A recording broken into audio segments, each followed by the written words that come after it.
26절에서 45절 말씀, 2장 1절에 7절의 말씀을 봉독해 올립니다.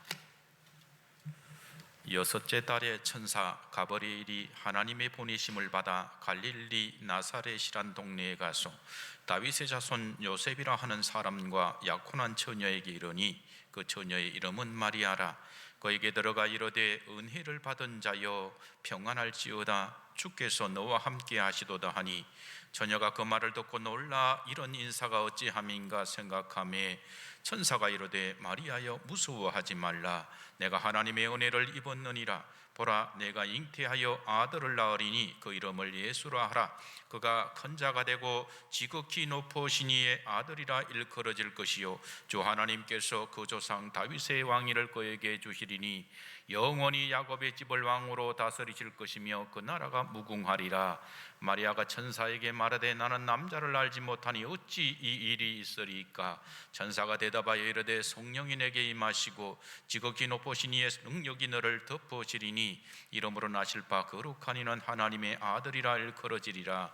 보라, 내 친족 엘리사벳도 늙어서 아들을 배웠느니라. 본래 임신하지 못한다고 알려진 이가 이미 6달이 되었나니 대저 하나님의 모든 말씀은 능하지 못하심이 없느니라. 마리아가 이르되 주의 여종이오니 말씀대로 내게 이루어지이다 하며 천사가 떠나가니라. 그때 마리아가 일어나 빨리 산골로 가서 유대 한 동네에 이르러 사가랴의 집에 들어가 엘리사벳에게 문안하니 엘리사벳이 마리아가 문안함을 들으매 아이가 복중에서 뛰노는지라. 엘리사벳이 성령이 충만함을 받아 큰 소리로 불러 이르되 여자 중에 내가 복이 있으며 내 태중에 아이도 복이 있도다. 내 주의 어머니가 내게 나오니 이 어찌된 일인가. 보라, 내 문안하는 소리가 내 귀에 들릴 때에 아이가 내 복중에서 기쁨으로 뛰놀았도다. 주께서 하신 말씀이 반드시 이루어지리라고 믿은 그 여자에게 복이 있도다. 아멘. 2장 1절에 7절의 말씀입니다. 그때에 가이사 아구스도가 영을 내려 천하로 다 호적하라 하였으니 이 호적은 구레노가 수리아 총독이 되었을 때에 처음 한 것이라. 모든 사람이 호적하러 각각 고향으로 돌아가며 요셉도 다윗의 집 족속이므로 갈릴리 나사렛 동네에서 유대를 향하여 베들레헴이라 하는 다윗의 동네로 그 약혼한 마리아와 함께 호적하러 올라가니 마리아가 이미 잉태하였더라. 거기 있을 때에 그때에 해산할 날이 차서 첫 아들을 낳아 강부에 쌓여 구유에 내었으니 이는 여관에 있을 곳이 없음이로라. 아멘. 자, 오늘은 이 본문의 말씀으로 주의 재림을 준비하는 성탄절이라는 제목으로 주의 말씀을 증거하겠습니다. 이 말씀이 전해질 때에 성령께서 여러분의 심령 가운데 함께하기를 축복합니다. 자, 오늘은 예수님의 탄생을 감사하는 성탄절 예배로 말씀을 전합니다. 예수님의 탄생에 대해서 요한복음 14절에 이렇게 말씀합니다. 말씀이 육신이 되어 우리 가운데 거하심에 우리가 그의 영광을 보니 아버지의 독생자의 영광이요 은혜와 진리가 충만하더라 말씀이에요. 말씀이 육신이 되어서 이 땅에 성탄절에 사람으로 오셨는데 문제는 예수님 그 안에 생명이 있었으니 이 생명은 사람들의 빛이라 말씀하고 또 빛이 어둠의 빛이 돼 어둠이 깨닫지 못하더라고 말씀한 거예요. 이게 심각한 거예요. 생명의 빛이 이미 이 세상의 빛이었는데 어둠이 깨닫지 못하더라 말씀하는 거죠. 그가 세상에 계셨으며 세상은 그로 말미암아 지은 바 되었으되 세상이 그를 알지 못하였다라고 10절에 말씀을 합니다. 요한복음 1장의 말씀처럼 세상은 성탄의 의미를 알지 못합니다. 이 세상에서 예수님만큼 초라하게 그렇게 태어난 분도 잘 없습니다. 그리고 그렇게 초라하게 태어났음에도 불구하고 이렇게 화려한 생일 축하를 받는 분도 없습니다. 기독교인들은 밤새워 교회에서 그렇게 밤을 새웠어요. 제가 어릴 때만 해도 성탄절 이브에는 밤을 새워서 연극이나 어떤 찬송을 발표를 하고 학생들도 하고 어른들도 하고 그렇게 큰 축제로 몇 달 전부터 미리 연습을 하고 그렇게 했고, 또 밤을 새워서 또 새벽 기도도 새벽에는 새벽송을 돌고 주님의 오심을 그렇게 알리는 새벽송을 돌고, 또 오전에는 성탄절 예배를 드렸습니다. 비기독교인들도 성탄절에 밤을 새워서 시간을 보냈죠. 물론 업소에서 보냅니다. 업소에서 노래 부르고 마시고 하면서 예수님과 상관이 없지만 그렇게 성탄절을 즐겼습니다. 지금 2000년이 지났지만 성탄절에 되면은 화려한 그러한 조명이 비추어지고 있습니다. 예전에는, 요즘은 워낙 문화가 달라졌지만 예전에는 성탄절에 크리스마스 카드 한두 통 안 보내는 사람이 별로 없어요. 그래도 좀 사교적인 친구는 최소한 수십 통은 보내는 그런 것이 당연한 문화였습니다. 그런데 문제는 세상의 이 성탄절은 주인공이 빠진 성탄절이라는 겁니다. 길거리에서 울려 퍼지는 그런 캐럴송을 들어보면 루돌프 사슴코는 매우 반짝이는 코 이렇게 얘기를 합니다. 그리고 산타 할아버지는 우는 아이들에게는 선물을 안 준다고 그렇게 하고, 창밖을 보라, 창밖을 보라, 흰눈이 내린다, 이런 노래가 세상에서 이번에 성탄절에는 화이트 크리스마스가 될까요, 안 될까요? 이번 성탄절은 어떤 선물을 받을까요? 이런 기대를 하고 살아가는 것이 세상의 문화였던 거죠. 한마디로 생명의 빛이 어둠의 빛이 돼 어둠의 빛 깨닫지 못하는 것이 세상의 성탄절이었던 겁니다. 반짝이는 루돌프 사슴 코를 보는 것이 아니라 생명의 빛이신 예수님을 봐야 되는 거예요. 산타 할아버지가 선물을 준다고 어린아이들에게 가르칠 것이 아니라 하나님께서 은혜로 값없이 영원한 생명을 선물로 주신다는 것을 알아야 되는 거예요. 요한복음 1장 14절에 말씀이 육신이 되어 우리 가운데 거하심에 우리가 그의 영광을 보니 아버지의 독생자의 영광이요 은혜와 진리가 충만하더라고 말씀하는데, 이것이 성탄절이 우리에게 주시는, 우리가 알아야 될 은혜와 진리가 되는 겁니다. 오늘 말씀이 전거될 때에 여러분의 심령에 성령이 충만하여서 생명의 빛으로 오신 예수 그리스도의 정인된 삶을 살기를 주님의 이름으로 축원합니다. 아멘. 자, 오늘 말씀을 보면은 하나님은 가브리엘 천사를 보내서 마리아가 성령으로 잉태할 것임을 그렇게 알려줍니다. 본문 28절을 보면은 하나님이 보낸 가브리엘 천사가 마리아를 찾아와서 말합니다.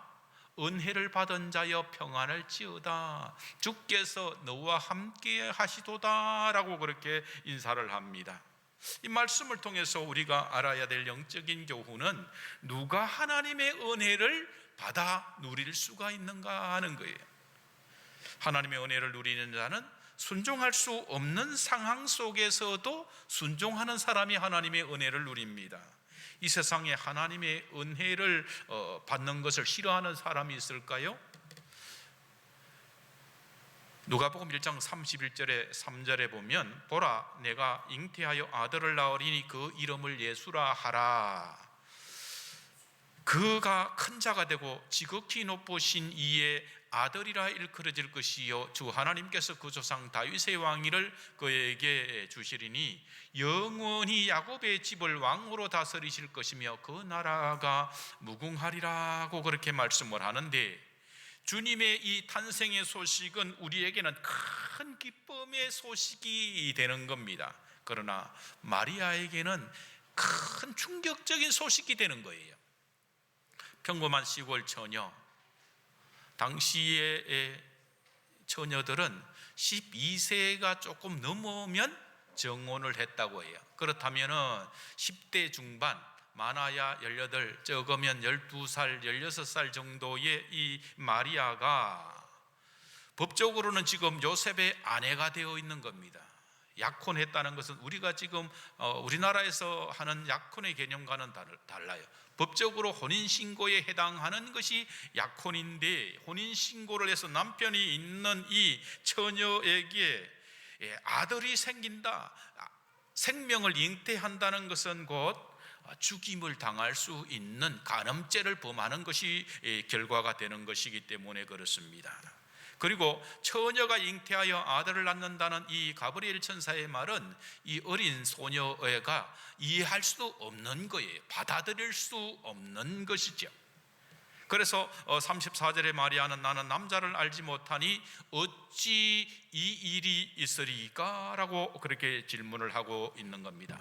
그럼에도 불구하고 가브리엘 천사가 말합니다. 성령이 내게 임하시고 지극히 높으신 이의 능력이 너를 덮으시리니 이러므로 나실 바 거룩한 이는 하나님의 아들이라 일컬어지리라. 대저 하나님의 모든 말씀은 능하지 못하심이 없다라고 그렇게 말씀하고 있습니다. 천사의 말을 듣고 마리아는 주의 여종이오니 말씀대로 이루어지이다라고 그렇게 아멘으로 받아들였던 겁니다.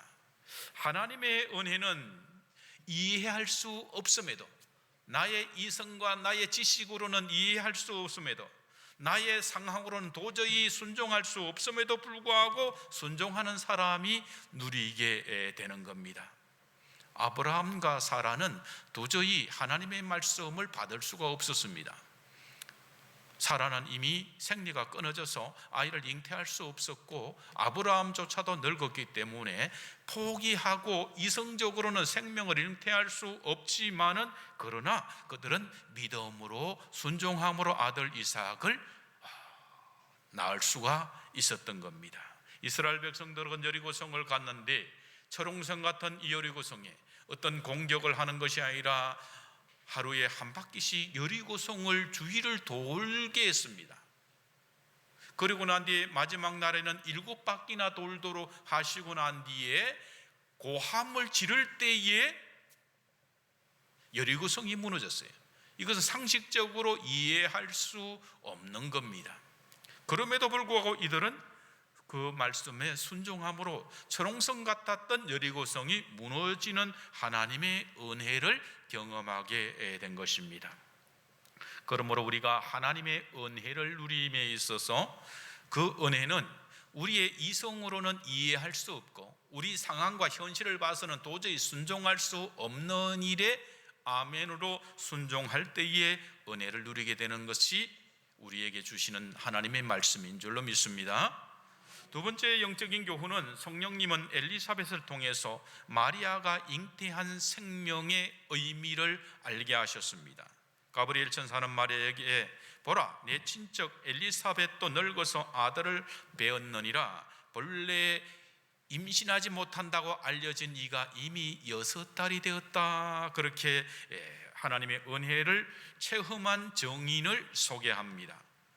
마리아는 천사의 말을 확인하고 싶어서 즉시 빨리 친척인 엘리사벳을 찾아갔습니다.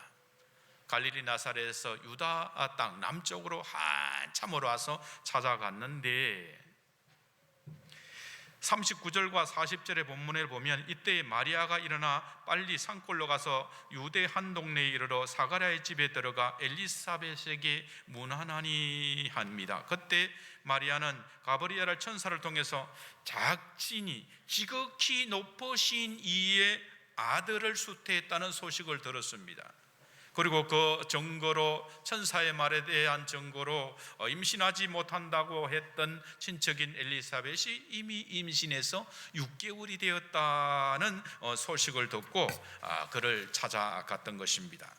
그리고 성령 충만한 엘리사벳을 통해서 자신이 잉태한 생명이 엄청나게 대단한 하나님의 아들이라는 것을 알게 됩니다. 엘리사벳의 말을 통해서 마리아는 자신이 세상의 구세주를 잉태했음을 알게 되었는데 43절에 보면 엘리사벳이 성령의 충만을 받아서 이렇게 외칩니다. 내 주의 어머니가 내게 나오니 이 어찌된 일인가. 이 말은 마리아가 엘리사벳의 구주를 잉태했다는 그런 의미입니다. 그리고 45절에서 주께서 하신 말씀이 반드시 이루어지리라고 믿은 그 여자에게 복이 있도다 라고 그렇게 축복을 하고 있습니다. 이 말을 듣고 난 뒤에 마리아는 하나님을 찬양을 했습니다. 46절에서 8절에 보면 내 영혼이 주를 찬양하며 내 마음이 하나님 내 구주를 기뻐하였으면 그의 여종의 비천함을 돌보셨음이라. 보라 이제 후로는 만세의 나를 복이 있다 일컬으리로다 라고 하나님 앞에 찬송을 올려드립니다. 마리아는 창세기 22장 18절에서 하나님이 아브라함에게 말씀하신 내 씨로 말미암아 천하 만민이 복을 받으리니 하신 말씀이 그 말씀이 자신에게 이루어졌다는 사실을 알고 믿고 그렇게 하나님을 찬양한 것입니다. 그래서 우리가 세 번째 받게 되는 영적인 교훈은 성령님은 하나님은 말씀하신 일, 시작하신 일은 반드시 이루시는 분이시다라는 거예요. 누가복음 2장 1절에 7절의 말씀은 요셉과 마리아가 로마 황제의 명령에 따라서 호적을 하기 위해서 고향인 베들레헴이라 하는 다윗의 동네에 온 것은 구약성경 미가서 5장 2절의 말씀이 성취되는 것을 드러내는 말씀입니다. 구약성경 미가서는 예수님이 오시기 전에 700년 전에 기록된 그러한 선지서입니다.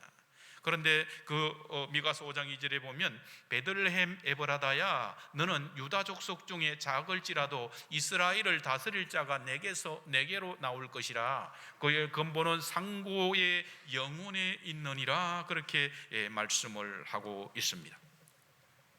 700년 전에 미가를 통해서 이미 예언된 말씀을 하나님은 로마 황제를 이용해서 요셉과 약혼한 마리아가 베들레헴에 호구조사를 하는 일로 가게 해서 그곳에서 예언된 대로 베들레헴에서 하나님의 아들이 이스라엘을 다스릴 자가 태어나도록 그렇게 하셨다는 것입니다. 그런데 우리가 주목해야 될 대목은 7절의 말씀에 첫 아들을 낳아서 강보에 싸서 구유에 내었으니 이는 여관에 있을 곳이 없음이라 그렇게 말씀해요.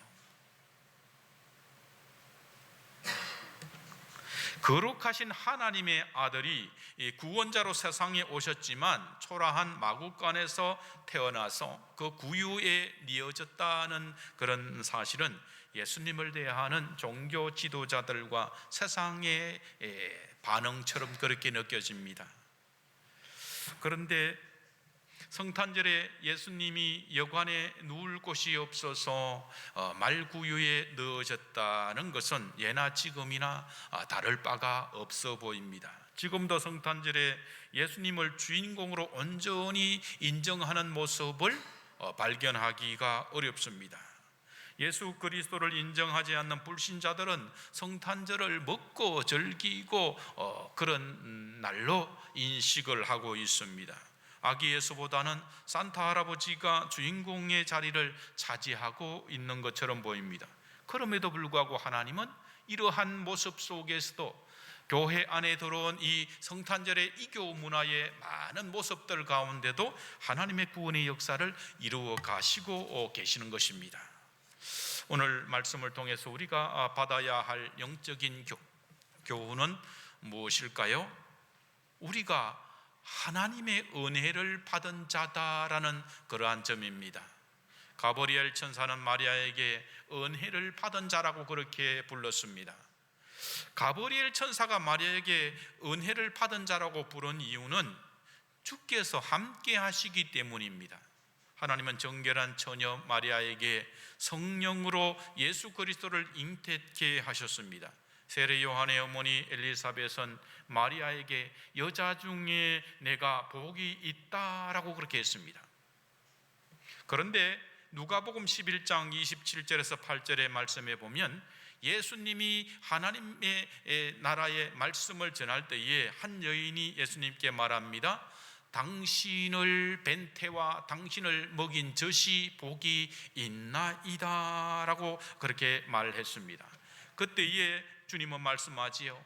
오히려 하나님의 말씀을 듣고 지키는 자가 복이 있다라고 그렇게 말씀하시는 거예요. 하나님의 말씀, 이 자리에서 예수 그리스도의 탄생의 소식을 듣고 그 말씀 따라 행하는 사람이 더 큰 복인 줄로 믿습니다. 하나님의 말씀을 깨달은 자가 더 큰 은혜를 받은 자고 복 받은 자인 거예요. 시편 1편에 보면은 복 있는 사람은 오직 여호와의 율법을 즐거워하여 그의 율법을 주야로 묵상하는 사람이라고 그렇게 말씀하고 있습니다. 그리고 우리도 마리아처럼 하나님을 심령에 모시고 살아가는 사람입니다. 마리아는 태중에 그리스도를 10달간 잉태했지만은 여러분 성도의 몸에 하나님 삼위일체 하나님께서 성전 삼고 평생의 삶 영원히 함께 계시는 줄로 믿습니다. 마리아와 여러분 중에 누가 더 큰 하나님의 은혜를 입었고 복을 받았을까요? 하나님의 진리의 말씀을 깨닫는 자가 은혜를 입은 자요 복 받은 자입니다. 그렇다면 우리는 성탄절에 우리가 깨달아야 할 의미, 구속사적인 의미가 무엇일까요? 사도 바울은 에베소 5장 31절 2절의 말씀에 사람이 부모를 떠나 그의 아내와 합하여 그 둘이 한 육체가 될지니 이 비밀이 크도다. 나는 그리스도와 교회에 대하여 말하노라 라고 말씀합니다. 고린도후서 11장 2절의 말씀에서는 고린도 교회의 성도들에게 나는 하나님의 열심으로 너희를 위하여 열심을 내노니 내가 너희를 정결한 처녀로 한 남편인 그리스도께 드리려고 중매함이로다 그렇게 말씀하고 있습니다. 그러므로 성탄절에 예수님이 사람의 몸을 입으시고 세상에 오신 것은 신부인 교회의 성도들을 찾으려고 그렇게 오셨다는 거예요. 이것을 깨달은 사람이 의대받은 자고 진리 안에 있는 자입니다. 계시록 19장 9절에 어린 양의 혼인잔치에 청함을 받은 자들은 복이 있도다 하고 또 내게 말하신 이것은 하나님의 참되신 말씀이라는 거예요. 여러분들은 어린 양의 혼인잔치에 초대받은 사람인 줄로 믿습니다. 요한복음 14장 3절에 예수님은 가서 너희를 위하여 처소를 예배하면 내가 다시 와서 너희를 내게로 영접하여 나 있는 곳에 너희도 있게 하리라 그렇게 말씀하셨습니다. 그러므로 우리는 이 성탄절에 아기 예수님의 탄생을 축하하면서 마냥 즐거워하는 것에 그치는 것이 아니라 예수님께서 탄생하시고 십자가에 죽으시고 부활하셨으며 그러함으로 말미암아 우리 교회를 성도를 예수 그리스도의 정결한 신부로 삼으시고 주님이 그 거처를 예비하신 후에 다시 오실 그날이 가까워져 오고 있음을 알아야 할 때다 그 말씀입니다.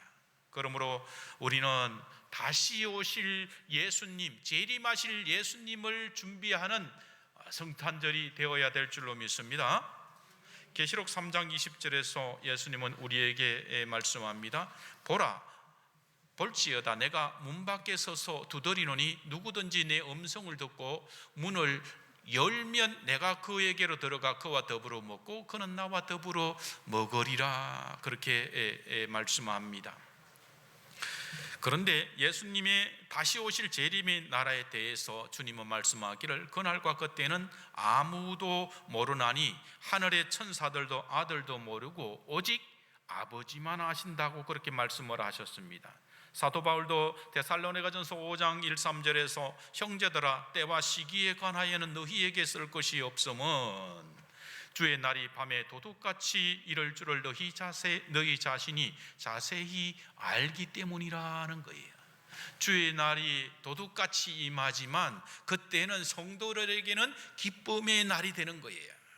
그러나 하나님의 보내신 예수 그리스도를 영접하지 않은 그들은 평안하다, 안전하다 할 그때에 임신한 여자에게 해산의 고통이 이름과 같이 멸망이 갑자기 그들에게 이르는데 결코 피하지 못하리라고 말씀하고 있는 겁니다. 이 말씀을 여러분들이 잘 기억하시기를 바랍니다.